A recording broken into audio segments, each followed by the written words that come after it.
Yo, what's up guys? We're back with another video today, and I'm here to matchmake all the fighters from UFC 10 to see who they should fight. You'll see some losers on here, you'll see most of the winners, and without further ado, let's get into them. Alright, so for the main event, Pantoja.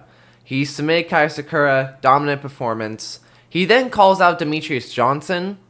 Listen, if Demetrius actually wanted to, he could, and I would have that be the next fight, but he's probably not, so I'd say, honestly, give him either Brandon Royval or Kai Kara France. Either one, if it's either one, I wouldn't mind. Like, I don't really care who of these two it is. I'll be like, yeah, that's a free win for Pantoja, to be honest, because I'm pretty sure he's beaten both of these guys, so yeah, I'd say do either Brandon Royval or Kai Sakura. Me personally, if I had to lean one way, I probably would say Kai, because he hasn't lost to Pantoja twice. But that's, yeah, I don't know. I'd say Kai, but we'll see. All right, so for Kai Sakura, he got submitted by Pantoja.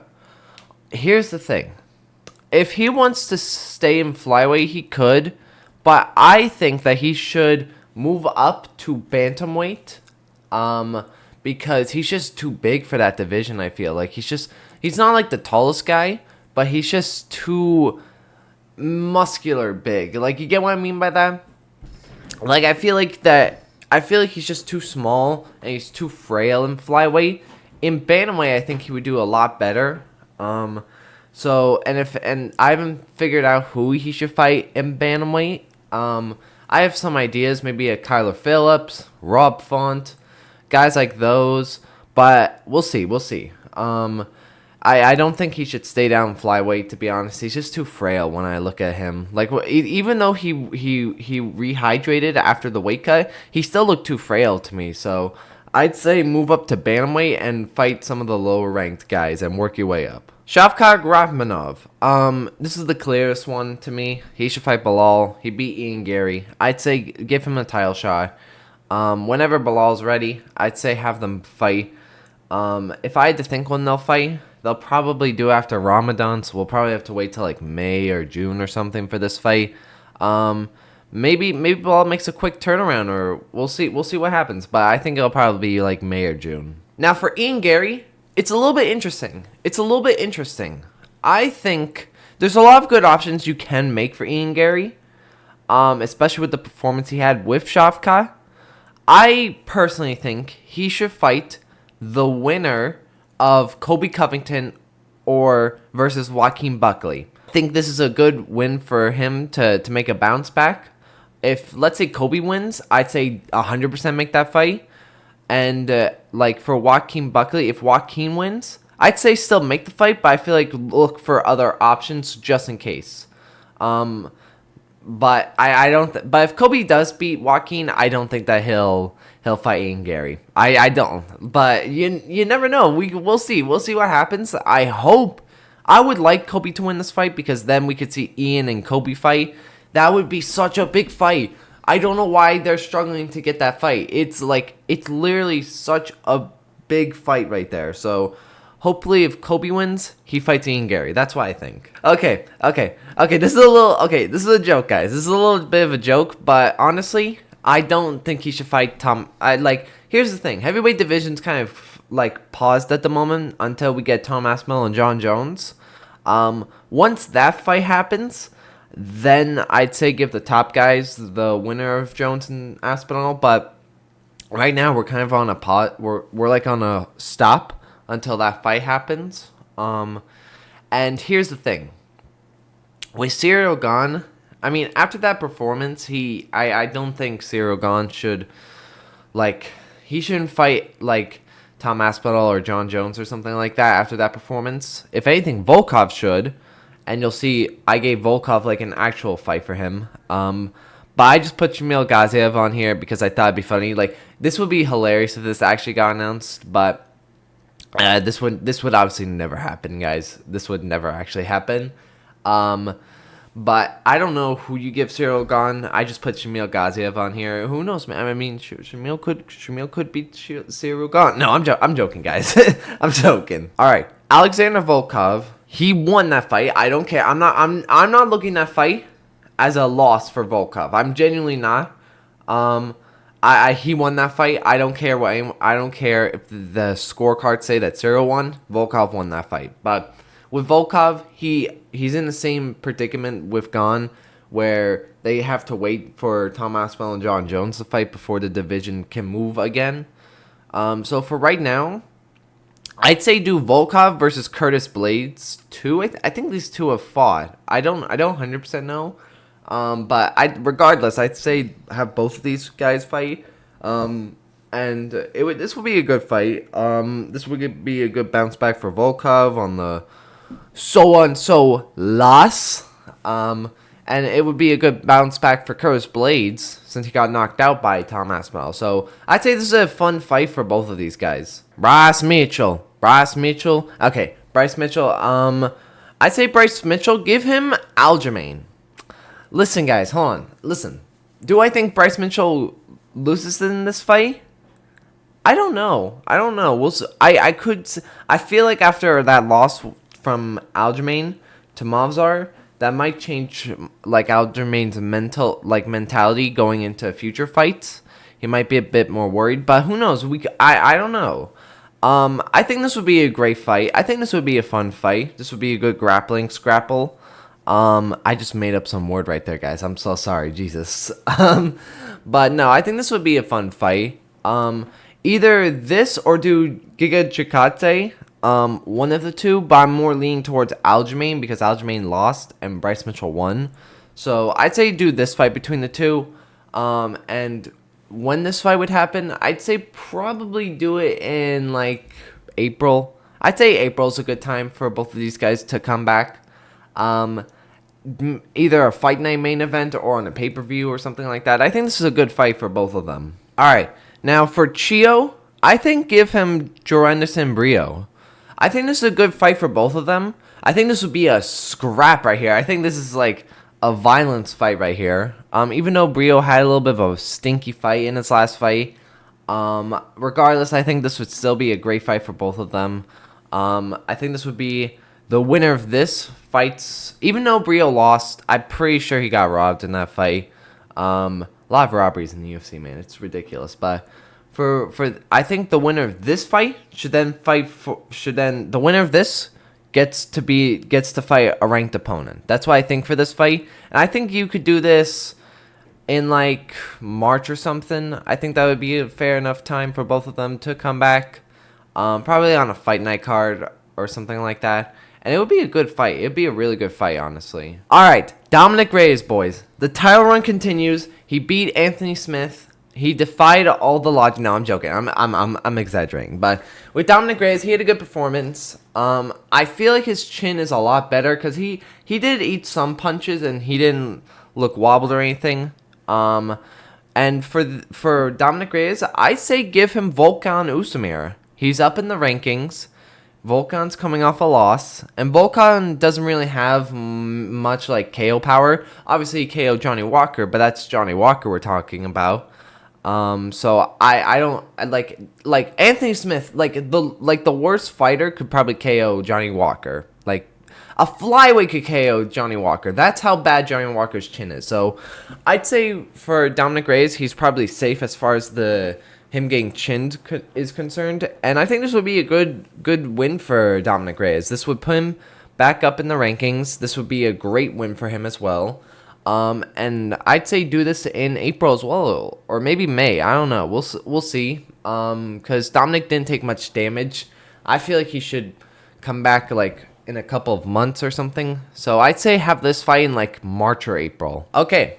This is a double matchmaking one right here because Brian Battle won his fight and Vicente Luque won his fight. I think Brian Battle should fight Vicente Luque and Vicente Luque should fight Brian Battle. I think this would be I think this is possible for both guys. I really do. I could see Vicente Luque winning this. I could see Brian Battle winning this. And I don't think I think this would be probably made in like May or something. I don't know. I feel like this one will take a while. I feel like it'd take a while for both of these guys to come back. I don't know why. But I think this is a good fight for both of them. You could probably put this as a co-main for a prelim, or a fight night card, sorry, or a prelims of the pay-per-view.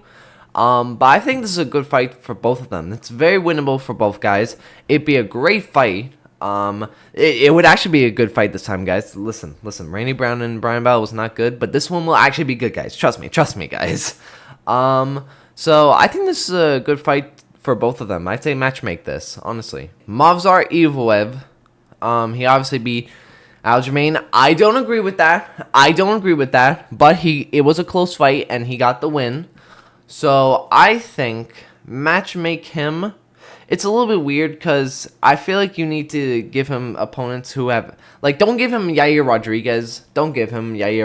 That's a terrible fight. I think, actually, what you should do... Because I know Diego Lopez, right? I know he's fighting Josh Emmett in February, I think it is. But I don't think that's a great idea.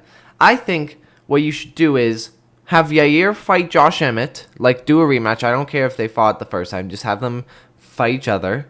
And then you have Diego and Movsar fight for a second time. And then the winner of that then gets a title shot. I think that's a perfect fight for both of these guys. And I think I think Diego would smoke Movsar, honestly, though. But I feel like, in all seriousness, though, I think this is a competitive fight for both of these guys.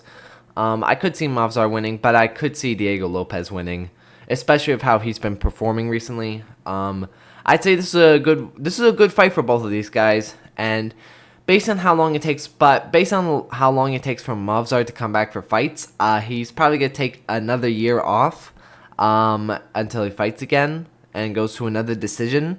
So we'll see what happens, but I feel like this is a good fight for both of these guys. This would cement both of them. Like, whoever wins this fight would cement themselves as the next contender for the title. So I feel like this is a good fight for both of them. Alright, Eric Enders. He beat Chris Weidman. TKO'd him in the second round. I'd say give him Brad Tavares. Not much to say. Probably put this in, like, the Apex or something as, like, the co-main or whatever. I don't know. I don't know who wins this. I don't really care. I don't really care much about Eric Anders or Brad Tavares, but I think both of these guys are, like, NPCs of the middleweight division. So have the two biggest NPCs of that division fight each other to become the biggest NPC. So I'd say this is a good fight for both of them. I don't really know who wins this. I don't really care. I'm going to be honest, guys. Now, what I do care about is Joshua Van. Joshua Van got his win over Cody, ranked opponent as well. So Joshua Van's now going to be in the rankings. And he wanted either a title shot, I think he said, or a top 10 opponent. I think he said top 5 or top 10. Honestly, do Tim Elliott. Tim Elliott is literally the top 10 ranked opponent. This would be a good fight for him. This would be a good test for Joshua Van, I feel. And I think Tim Elliott could win this, but I think Josh Emmett would... Or, no, not Josh Emmett. Sorry, guys. Joshua Van could win this fight, and I think he would win this fight. And I think... You put this on, like, I don't know where you put this, but I'd say have them fight in, like, honestly, February, because of how active Joshua Van is. I'd say do it in February or something, maybe in Seattle. We'll see. But I think this is a good fight for both of them, and this would be a scrap, to be honest. So I'd love if this fight got announced, and this would push Joshua Van much more into the rankings, and him getting his... becoming the champion, maybe the title run for Joshua Van, man. Michael Chiesa versus Randy Brown. Hear me out, guys, on this one. Hear me out. I know this is a little bit crazy, but I feel like since Michael Chiesa wants to fight in UFC Seattle, and he did just win, he's now on a winning streak. He has a win over Max Griffin and Tony Ferguson. And for Randy Brown, he lost to Brian Battle, which was a close fight, but I think you do Michael Chiesa and Randy Brown, and then we'll see what happens, whoever wins this fight. But I think this is a winnable fight for both of these guys. I genuinely do. I feel like Michael Chiesa could win. I thought he looked good in that fight. His grappling was really good, and I feel like he could use his grappling and all that stuff on Randy Brown. But with Randy Brown, he could knock him out. I feel he's tall and lanky, and I feel like he could use that to his advantage against Michael Chiesa. This is an underrated fight right here. I feel like this would be a really good fight for both of them, and I'd say put this on the Seattle card since Michael Chiesa wants to fight there. So I'd say this is a good fight for both of them, and I think this is a winnable fight for both of these guys. I genuinely think that. Chase Hooper, he got a win over Clay Guida. I don't think he should fight a ranked opponent yet. I think he should fight Mateus. I can't remember the dude's last name, but Mateus, he should fight this guy, the Polish lightweight. I think this is a winnable fight for Chase Hooper, and I think this would be a great win for him, and this would definitely give him the opportunity to fight in the rankings. This would be a great fight as well. Like, I feel like Chase Hooper would smoke him, although, I don't know. We'll see what happens. But I think this is a good fight for both of them. Probably do this in... I mean, Mateus he took a lot of damage against Oralby. So I think do this in, like, May or something like that. I think May is a good time for both of them to come back. And Chase Hooper's title run continues with this fight, hopefully. Hopefully he gets May, because I would love this fight. And the last fight, Kennedy... I'd say give him a ranked opponent, have him fight Costa. I think this is a good fight for Kennedy. I think this is a good test because Costa is like a grappler and all that stuff. Well, no, he's not a grappler. He's not a grappler. He just uses grappling against that big Cuban guy. I mean, I think Kennedy wins this fight, but Costa is kind of like he could make this into a boring fight and win by decision. So that's why I'm having these two fight each other, because I feel like this would be a good test for Kennedy to fight in the rankings, and for Costa, I feel like this would be, you know, a good like way to fraud check on another guy. So I'd say this is a good fight for Kennedy and both of these guys. But guys, that is me for matchmaking all these fighters. Hope you guys enjoy my matchmaking options. Leave a like, subscribe, and I will see you in the next video.